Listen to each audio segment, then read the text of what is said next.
আমরা ৮৬,০০০ লোকে দরখাস্ত করলাম, দরখাস্তের সময়ও শেষ।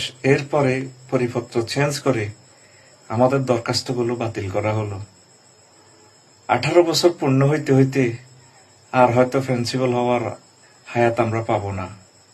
রেজাল্টের 12 দিন পরেই চাকরি, এক মামলায় 12 বছর অভিজ্ঞতা শেষ। এখন আমাদের রিটায়ার্ডের বয়স 18 বছর করাতে আর আমাদের জীবনে হয়তো প্রিন্সিপাল হয়ে নেতৃত্ব দেওয়ার সুযোগ নাও হতে পারে। এই বিচার আল্লাহর কাছে দিলাম। আমাদের উপরে জুলুমটা করলেন, ৮৬,০০০ মানুষের কলিজাতে আঘাত দিলেন।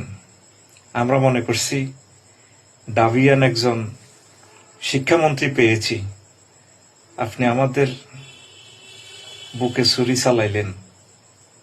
আল্লাহর কাছে এর ইনসাফ দিলাম।